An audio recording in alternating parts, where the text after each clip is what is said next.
উঠতে থাক, সাফা মারওয়ায় দৌড়াবি, সাদা কাপড় পরবি, আল্লাহরে ডাকবি, বাইতুল্লাহ চক্কর লাগাবি আর বলবি লাব্বাইক আল্লাহুম্মা লাব্বাইক লাব্বাইক লা শারীকা লাকা লাব্বাইক ইন্নাল হামদা ওয়ান নি'মাতা লাকা ওয়াল মুলক লা শারীকা লাক। ও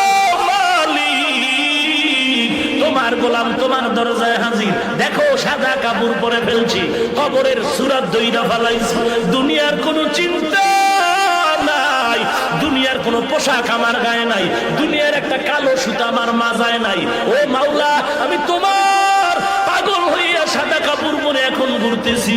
আল্লাহ ডাক দিয়া কয়, একবার তুই সফায় দৌড়া, আর একবার মারওয়ায় দৌড়াবি, আবার আমার অর্ডারে বান্দা মিনা মুজদালিফায় যাবি, আরাফার ময়দানে যাবি। তুই যদি যুক্তি দিয়া কও কাবার ঘরে নামাজ পড়লে এক রাকাতে 1 লক্ষ, কিন্তু মিনায় গেলে মিনায় ময়দানে নামাজ পড়লে 1 রাকাতে 2 রাকাতের সওয়াব নাই, আরাফার ময়দানে 1 রাকাত নামাজ পড়লে 2 রাকাত নামাজের সওয়াব নাই, তাহলে ওখানে বইরা লাভ কি? আমি মক্কায় বয়া বয়া আল্লাহর সাথে লাইন লাগাই।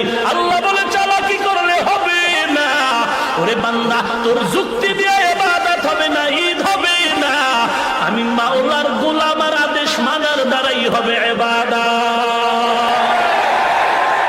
1 লাখ বুঝি না, 50,000 বুঝি না, আমি বলছি আরাফার ময়দানে যাবি, খোলা আকাশে চিল্লায় কানবি।